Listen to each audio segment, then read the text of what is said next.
আজকের এই ভিডিওতে আমরা দেখে নেব কিভাবে আপনারা নতুন পদ্ধতিতে বা নতুন প্রসেসে আপনারা আপনাদের আধার কার্ডে বাবার নাম কিংবা স্বামীর নাম অনলাইনে আপডেট করবেন বা পরিবর্তন করবেন বা সংশোধন করবেন বা কারেকশন করবেন। এবং সঙ্গে দেখে নেব যাদের বাবা মারা গেছে বা যাদের বাবার আধার কার্ড নেই তারা কিভাবে তাদের আধার কার্ডে বাবার নাম আপডেট করবেন বা সংশোধন করবেন বা পরিবর্তন করবেন এবং কি কি ডকুমেন্ট লাগবে বা কি কি নথি লাগবে। আগে আমরা অনলাইনে যেভাবে অ্যাড্রেস আপডেট করতাম বা বাবার নাম বা স্বামীর নাম আপডেট করতাম বা কারেকশন করতাম সেই নিয়মটি কিন্তু পরিবর্তন করে দেওয়া হয়েছে বা সেই প্রসেসটি পরিবর্তন করে দেওয়া হয়েছে।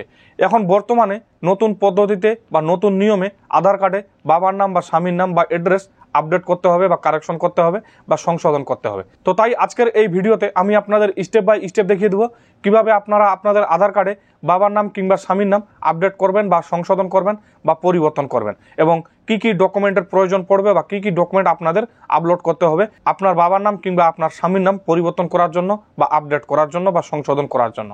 তাই ভিডিওটি স্কিপ না করে প্রথম থেকে শেষ অবধি দেখবেন।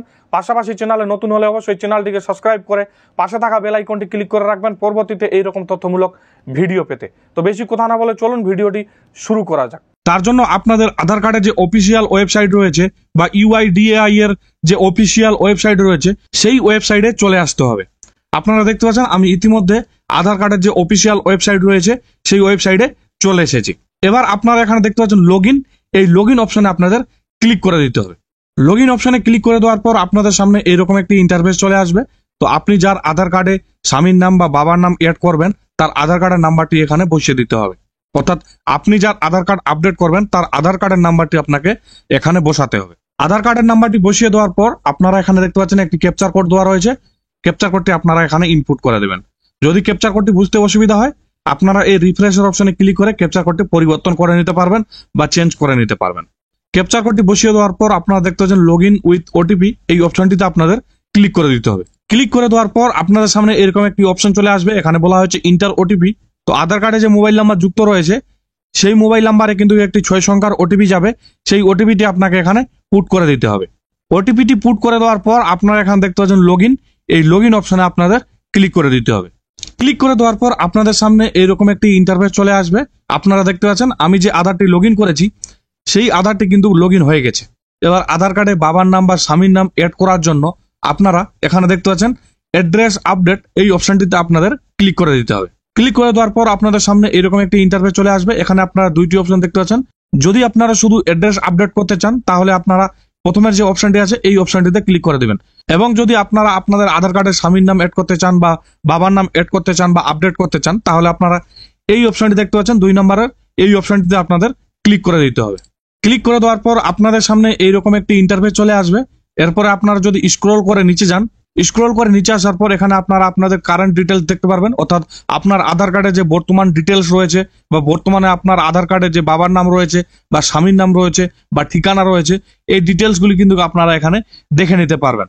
এরপরে যদি আপনারা আবারও স্ক্রল করে নিচে যান, স্ক্রল করে নিচে আসার পর এখানে বলা হয়েছে details of HOF required for update. অর্থাৎ আপনি যদি আপনার আধার কার্ডে বাবার নাম কিংবা স্বামীর নাম এড করতে চান বা আপডেট করতে চান বা কারেকশন করতে চান বা পরিবর্তন করতে চান তাহলে কিন্তু আপনাদের বাবার যে আধার কার্ড রয়েছে সেই আধার কার্ডের নাম্বার কিন্তু আপনাদের এখানে পুট করতে হবে। তার জন্য আপনারা এখানে দেখতে পাচ্ছেন inter Aadhaar number of HOF, এখানে আপনাকে আপনার বাবার বা আপনার স্বামীর আধার কার্ড নাম্বারটি বসিয়ে দিতে হবে। যাদের ক্ষেত্রে বাবার নাম আপডেট করতে চাইছেন তারা বাবার আধার কার্ড নাম্বারটি এখানে বসিয়ে দিবেন এবং যারা বিবাহিত মহিলা তাদের ক্ষেত্রে স্বামীর আধার কার্ড নাম্বারটি এখানে বসিয়ে দিতে হবে। তো আপনাদের ক্ষেত্রে যেটি হবে সেটি আপনারা এখানে বসিয়ে দিবেন। বাবার বা স্বামীর আধার কার্ড নাম্বারটি বসিয়ে দেওয়ার পর আপনারা যদি সাইডে একটু ক্লিক করেন তাহলে একটু রিফ্রেশ হবে। রিফ্রেশ হওয়ার পর আপনারা দেখতে পাচ্ছেন এখানে কিন্তু মোবাইল নাম্বারের 4টি সংখ্যা চলে এসেছে। অর্থাৎ আপনার বাবার বা আপনার স্বামীর আধার কার্ডে যে মোবাইল নাম্বারটি যুক্ত থাকবে সেটি কিন্তু এখানে আপনারা দেখতে পারবেন। যদি এখানে কোনো নাম্বার না শো করে বা নাম্বার না দেখায় তাহলে মনে করবেন যে আপনার বাবার বা আপনার স্বামীর আধার কার্ডে মোবাইল নম্বর যুক্ত নেই। আর আপনার বাবার বা আপনার স্বামীর আধার কার্ডে যদি মোবাইল নাম্বার যুক্ত না থাকে তাহলে কিন্তু আপনি আপনার আধার কার্ডে আপনার বাবার নাম বা স্বামীর নাম যুক্ত করতে পারবেন না। তাই অবশ্যই আপনার আধার কার্ডে এবং আপনার বাবার আধার কার্ডে বা স্বামীর আধার কার্ডে মোবাইল নাম্বার লিঙ্ক থাকা বা মোবাইল নাম্বার যুক্ত থাকা বাধ্যতামূলক। এরপরে আপনারা এখানে দেখতে পাচ্ছেন select HOF relation with the applicant, এখানে যদি আপনারা ক্লিক করে দেন তাহলে কিন্তু এখানে কিছু রিলেশন বা সম্পর্কের নাম চলে আসবে। তো আপনাদের ক্ষেত্রে যেটি হবে সেটি আপনারা এখান থেকে সিলেক্ট করে নেবেন। যদি আপনার বাবার নাম আপনি আপডেট করতে চান আপনার আধার কার্ডে, তাহলে ফাদার সিলেক্ট করে নেবেন। যদি মায়ের নাম আপনার আধার কার্ডে আপডেট করতে চান তাহলে মাদার সিলেক্ট করে নেবেন। এবং বিবাহিত মহিলাদের ক্ষেত্রে স্বামীর নাম আধার কার্ডে আপডেট করতে চাইলে স্পোর্টসের এখানে আপনাদের সিলেক্ট করে নিতে হবে। তো আপনাদের ক্ষেত্রে যেটি হবে সেটি আপনারা এখান থেকে সিলেক্ট করে নেবেন। সিলেক্ট করে নেওয়ার পর এরপরে আপনারা স্ক্রল করে যদি নিচে যান, স্ক্রল করে নিচে আসার পর এখানে বলা হয় যে select valid supporting document type. এখান থেকে আপনাকে ডকুমেন্টের নাম সিলেক্ট করতে হবে। আপনি যে আপনার স্বামীর নাম বা আপনার বাবার নাম আপনি আপনার আধার কার্ডে যুক্ত করবেন বা এড করবেন, তার জন্য আপনাকে একটি সাপোর্টিং ডকুমেন্ট দিতে হবে। অর্থাৎ আপনাকে একটি ডকুমেন্ট শো করাতে হবে, যে ডকুমেন্টের ভিত্তিতে আপনি দেখাতে পারবেন যে আপনার বাবার নাম এটি, বা ইনি আপনার বাবা হয় বা ইনি আপনার স্বামী হয়। তার জন্য আপনারা কি করবেন, এখানে আপনাদের ক্লিক করে দিতে হবে। ক্লিক করে দিলেই এখানে কিন্তু অনেকগুলি ডকুমেন্টের নাম চলে আসবে। এখানে আপনারা দেখতে পাচ্ছেন এখানে কিন্তু অনেকগুলি ডকুমেন্টের নাম দেওয়া রয়েছে। যেমন আপনারা এখানে দেখতে পাচ্ছেন Indian passport, job card, marriage certificate এবং রেশন কার্ড, ST/SC সার্টিফিকেট। এখানে কিন্তু অনেকগুলি ডকুমেন্টসের নাম দেওয়া রয়েছে।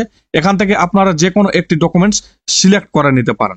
এখান থেকে আমি রেশন কার্ড সিলেক্ট করে নিব, কারণ আমি রেশন কার্ড আপলোড করব, সেই ক্ষেত্রে আমি রেশন কার্ড সিলেক্ট করে নিব। রেশন কার্ডটি সিলেক্ট করে নেওয়ার পর আপনাদের সামনে এরকম একটি ইন্টারফেস চলে আসবে। এখানে আপনারা দেখতে পাচ্ছেন অ্যাকসেপ্ট, এই অ্যাকসেপ্ট অপশনে আপনাদের ক্লিক করে দিতে হবে। সিলেক্ট করে নেওয়ার পর এখানে আপনারা দেখতে পাচ্ছেন সিলেক্ট সাপোর্টিং ডকুমেন্ট। এখানে আপনাকে ডকুমেন্টটি আপলোড দিতে হবে। অর্থাৎ আপনি এখানে যে ডকুমেন্টটি সিলেক্ট করবেন সেই ডকুমেন্টটি আপনাকে এখানে আপলোড করতে হবে। ডকুমেন্টটি আপলোড করার জন্য আপনারা সিলেক্ট সাপোর্টিং ডকুমেন্টের এখানে ক্লিক করে দিবেন। ক্লিক করে দেওয়ার পর আপনাদের সামনে এরকম একটি ইন্টারফেস চলে আসবে। এরপরে আপনারা কন্টিনিউ টু আপলোড এই অপশনটিতে ক্লিক করে দিবেন। ক্লিক করে দেওয়ার পর আপনার যে ফাইল লোকেশন সেই ফাইল লোকেশনটি ওপেন হয়ে যাবে। আপনি যদি মোবাইল থেকে করে থাকেন তাহলে আপনার মোবাইলের যে ফাইল লোকেশন সেটি ওপেন হয়ে যাবে।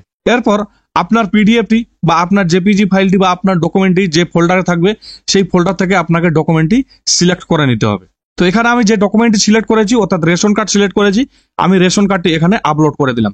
ডকুমেন্ট আপলোড করে দেওয়ার পর এরপরে আপনারা এখানে দেখতে পাচ্ছেন নেক্সট, এই নেক্সট অপশনে আপনাদের ক্লিক করে দিতে হবে। নেক্সট অপশনে ক্লিক করে দিলে আপনাদের সামনে এরকম একটি ইন্টারফেস চলে আসবে। এরপরে আপনারা এখানে টিক চিহ্ন দিয়ে দিবেন। টিক চিহ্ন দিয়ে দেওয়ার পর আপনারা একটু স্ক্রল করে নিচে যাবেন। স্ক্রল করে নিচে আসার পর এখানে আপনারা দুইটি অপশন পেয়ে যাবেন। এখানে আপনাকে পেমেন্ট মেথড সিলেক্ট করতে হবে। আপনারা চাইলে এটি সিলেক্ট করে নিতে পারেন, আপনারা চাইলে এটি সিলেক্ট করে নিতে পারেন। তো আমি প্রথমে এটি সিলেক্ট করে নিলাম। এরপরে আপনারা মেক পেমেন্ট এই অপশনটিতে ক্লিক করে দিবেন। ক্লিক করে দেওয়ার পর আপনাদের সামনে এরকম একটি ইন্টারফেস চলে আসবে। এখানে আপনারা অনেকগুলি অপশন পেয়ে যাবেন। এখানে আপনারা ইউপিআই এর মাধ্যমে পেমেন্ট করতে পারবেন, কার্ডের মাধ্যমে পেমেন্ট করতে পারবেন, নেট ব্যাংকিং, ওয়ালেট, আপনাদের ক্ষেত্রে যেটি হবে সেটি আপনারা সিলেক্ট করে নেবেন। আমি যেহেতু ইউপিআই এর মাধ্যমে পেমেন্ট করবো সেই ক্ষেত্রে ইউপিআই এর এখানে ক্লিক করে দেবো। ক্লিক করে দেওয়ার পর আপনাদের সামনে এরকম একটি কিউআর কোড চলে আসবে, অথবা আপনারা আপনাদের ইউপিআই আইডি দিয়ে পেমেন্টটি করতে পারেন। যদি আপনারা ইউপিআই আইডি দিয়ে পেমেন্ট করতে চান এখানে আপনারা ইউপিআই আইডি বসিয়ে দিবেন, এবং আপনারা যদি কিউআর কোড স্ক্যান করে পেমেন্ট করতে চান তাহলে আপনারা এই কিউআর কোডটি স্ক্যান করে পেমেন্টটি করে দিবেন। পেমেন্টটি করে দেওয়ার পর আপনারা দেখতে পাচ্ছেন এখানে পেমেন্টটি সাকসেসফুল হয়ে গেছে। এরপর আপনাদের সামনে এরকম একটি ইন্টারফেস চলে আসবে। এখানে আপনারা দেখতে পাচ্ছেন ডাউনলোড অ্যাকনলেজমেন্ট, এই অপশনটিতে ক্লিক করে আপনাদের অ্যাকনলেজমেন্টটি ডাউনলোড করে নিতে হবে। আপনারা এখানে দেখতে পাচ্ছেন সাকসেস হয়ে গেছে এবং 50 টাকা পেমেন্টই হয়ে গেছে। আপনারা অবশ্যই অ্যাকনলেজমেন্ট স্লিপটি ডাউনলোড করে নেবেন। ডাউনলোড করে নেওয়ার পর আপনারা গো টু ড্যাশবোর্ড এই অপশনটিতে ক্লিক করে দেবেন। ক্লিক করে দেওয়ার পর আপনি যে চলে আসেন বা ড্যাশবোর্ডে চলে আসেন, তাহলে আপনারা স্ক্রল করে নিচে যাবেন। স্ক্রল করে নিচে আসার পর এখানে কিন্তু আপনারা দেখতে পেয়ে যাবেন যে আপনি একটি রিকোয়েস্ট করেছেন, এবং এখান থেকে কিন্তু আপনারা আপনাদের অ্যাপ্লিকেশনের বা আপনারা আপনাদের রিকোয়েস্টের স্ট্যাটাসটি দেখতে পারবেন। স্ট্যাটাসটি দেখার জন্য আপনারা এখানে এই এরো অপশনটিতে ক্লিক করে দেবেন। ক্লিক করে দেওয়ার পর আপনারা এখানে দেখতে পাচ্ছেন এখানে কিন্তু দেওয়া রয়েছে, এখানে কিন্তু এখন ভেরিফিকেশন স্টেজে রয়েছে। এরপরে আপনারা দেখতে পাচ্ছেন ডাউনলোড অ্যাকনলেজমেন্ট, এখান থেকে আপনারা ক্লিক করে আপনাদের অ্যাকনলেজমেন্টটি ডাউনলোড করে নেবেন। অ্যাকনলেজমেন্টটি ডাউনলোড করে নেওয়ার পর আপনারা দেখতে পাচ্ছেন আমি কিন্তু অ্যাকনলেজমেন্টটি ডাউনলোড করে নিয়েছি। এরপরে আপনারা দেখতে পাচ্ছেন SRN বা সার্ভিস রিকোয়েস্ট নাম্বার, এখানে কিন্তু একটি নাম্বার দেওয়া রয়েছে। এই নাম্বারটা কিন্তু আপনাদের এবার প্রয়োজন পড়বে। এবার কিন্তু আপনারা যদি এখানে একটি জিনিস লক্ষ্য করেন তাহলে কিন্তু এখানে বলা হয়েছে your request is pending with your head of family, please contact your head of family two approve reject your request. অর্থাৎ এখানে বলা হয়েছে আপনার যে রিকোয়েস্ট সেই রিকোয়েস্টটি পেন্ডিং এ রয়েছে, আপনাকে আপনার হেড অফ ফ্যামিলির সঙ্গে যোগাযোগ করতে হবে। তো যোগাযোগ করার জন্য কি করতে হবে, আপনার হেড অফ ফ্যামিলির যে আধার কার্ড রয়েছে সেই আধার কার্ডটি কিন্তু আপনাকে লগ ইন করতে হবে। লগ ইন করার পর সেটিকে অ্যাপ্রুভ করতে হবে। তো তার জন্য কি করবেন, তো তার জন্য আপনি যে আধার কার্ডে আপডেট করলেন সেটিকে আপনাকে লগ আউট করতে হবে। লগ আউট করার জন্য আপনারা এই ফটোর অপশনটি দেখতে পাচ্ছেন, এখানে ক্লিক করে দিবেন। ক্লিক করে দেওয়ার পর আপনারা এখানে দেখতে পাচ্ছেন লক আউট, এই অপশনটিতে আপনাদের ক্লিক করে দিতে হবে। ক্লিক করলেই আপনার আধার কার্ডটি বা আপনি যার আধার কার্ডে আপডেট করলেন সেই আধার কার্ডটি লগ আউট হয়ে গেল। এবার আপনাকে বাবার আধার কার্ড বা স্বামীর আধার কার্ডটি লগ ইন করতে হবে। তো আমি আগেই বলেছিলাম বাবার আধার কার্ডে বা স্বামীর আধার কার্ডে মোবাইল নাম্বার লিঙ্ক থাকতেই হবে, তাহলেই কিন্তু আপনি আপনার আধার কার্ডে স্বামীর নাম অথবা বাবার নাম আপডেট করতে পারবেন। তো আপনার বাবার বা স্বামীর আধার কার্ড লগ ইন করার জন্য আপনারা এখানে দেখতে পাচ্ছেন লগ ইন, এই অপশনটিতে আপনাদের ক্লিক করে দিতে হবে। ক্লিক করে দেওয়ার পর আপনাদের সামনে এরকম একটি ইন্টারফেস চলে আসবে। এখানে স্বামীর বা বাবার আধার কার্ড নাম্বারটি বসিয়ে দিতে হবে। নাম্বারটি বসিয়ে দেওয়ার পর এখানে ক্যাপচারটি বসিয়ে দিবেন। ক্যাপচারটি বসিয়ে দেওয়ার পর এখানে লগ ইন উইথ ওটিপি, এই অপশনটিতে আপনাদের ক্লিক করে দিতে হবে। ক্লিক করে দিলেই আপনার বাবার আধার কার্ডে যে মোবাইল নাম্বার লিঙ্ক রয়েছে বা আপনার স্বামীর আধার কার্ডে যে মোবাইল নাম্বার লিঙ্ক রয়েছে সেই মোবাইলে একটি 6 সংখ্যার ওটিপি যাবে, সেই ওটিপিটি আপনাকে সাবমিট করতে হবে। তো চলুন এবার আমরা বাবার বা স্বামীর আধার কার্ড নাম্বারটি এখানে বসিয়ে দিই। আধার কার্ড নম্বর বসিয়ে দেওয়ার পর ক্যাপচার বসিয়ে দিলাম। এবার লগ ইন উইথ ওটিপি অপশনে ক্লিক করে দিলাম। ক্লিক করে দেওয়ার পর আপনাদের সামনে এরকম একটি অপশন চলে আসবে, বলা হয়েছে ইন্টার ওটিপি। এবার এখানে আপনাকে ওটিপিটি বসাতে হবে বা পুট করতে হবে। ওটিপিটি বসিয়ে দেওয়ার পর আপনারা দেখতে পাচ্ছেন লগ ইন, এই লগ ইন অপশনে আপনাদের ক্লিক করে দিতে হবে। লগ ইন অপশনে ক্লিক করে দেওয়ার পর স্বামীর বা বাবার আধার কার্ডটি লগ ইন হয়ে যাবে। এরপর আপনারা স্ক্রল করে নিচে যাবেন। স্ক্রল করে নিচে আসার পর এখানে আপনারা একটি অপশন পেয়ে যাবেন, my head of family HOF request. এই অপশনটিতে আপনাদের ক্লিক করে দিতে হবে। ক্লিক করে দেওয়ার পর আপনাদের সামনে এরকম একটি ইন্টারফেস চলে আসবে। এরপর এখানে বলা হয়েছে ইন্টার SRN, অর্থাৎ আপনাকে এখানে সার্ভিস রিকোয়েস্ট নাম্বারটি বসাতে হবে। সার্ভিস রিকোয়েস্ট নাম্বার কোনটি বলেছিলাম, এই SRN নম্বরটি বা এই সার্ভিস রিকোয়েস্ট নাম্বারটি আপনাকে বসাতে হবে। বসিয়ে দেওয়ার পর আপনাদের সামনে অটোমেটিকলি এরকম অপশন চলে আসবে। এরপরে এখানে আপনারা দেখতে পাচ্ছেন ডিক্লাইন এবং এখানে আপনারা দেখতে পাচ্ছেন অ্যাকসেপ্ট। যদি আপনি ডিক্লাইন করে দেন তাহলে কিন্তু আপনার আধার কার্ডটি রিজেক্ট হয়ে যাবে, আপনার আধার কার্ডে স্বামীর নাম বা বাবার নাম আপডেট হবে না। তার জন্য আপনাদের এই অ্যাকসেপ্ট অপশনে ক্লিক করতে হবে।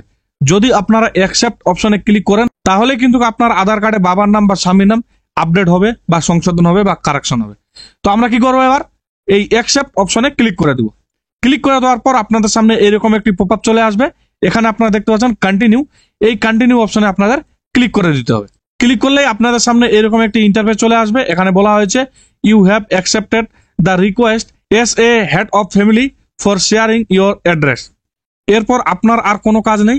এবার আপনি কিছুদিন অপেক্ষা করবেন। কিছুদিন অপেক্ষা করার পর আপনি আপনার মোবাইলে মেসেজ পেয়ে যাবেন যে আপনার আধার কার্ডটি আপডেট হয়ে গেছে, আপনি আপনার আধার কার্ডটি ডাউনলোড করে নিন। তো যাদের বাবা মারা গেছে বা বাবার আধার কার্ড নেই তারা কিভাবে তাদের আধার কার্ডে বাবার নাম আপডেট করবেন বা সংশোধন করবেন বা পরিবর্তন করবেন, সেই বিষয়টি নিয়ে এখনো UIDAI কোনো আপডেট দেয়নি বা কোনো বিকল্প রাস্তা দেয়নি। যদি কোনো আপডেট থেকে থাকে বা যদি কোনো বিকল্প রাস্তা থেকে থাকে আমি অবশ্যই ভিডিওর মাধ্যমে আপনাদের দেখানোর চেষ্টা করব বা আপনাদের সঙ্গে শেয়ার করার চেষ্টা করব। আশা করছি ভিডিওটি আপনাদের ভালো লেগেছে। যদি ভিডিওটি ভালো লেগে থাকে তাহলে অবশ্যই ভিডিওটিতে একটি লাইক দিবেন। পাশাপাশি চ্যানেলে নতুন হলে অবশ্যই চ্যানেলটিকে সাবস্ক্রাইব করে পাশে থাকা বেল আইকনটি ক্লিক করে রাখবেন পরবর্তীতে এইরকম তথ্যমূলক ভিডিও পেতে। তো আজকের মতো এখানেই সমাপ্তি করলাম। দেখা হচ্ছে আবারও কোনো নতুন একটি ভিডিওতে। ততক্ষণে সুস্থ থাকবেন, নিরাপদে থাকবেন। ধন্যবাদ।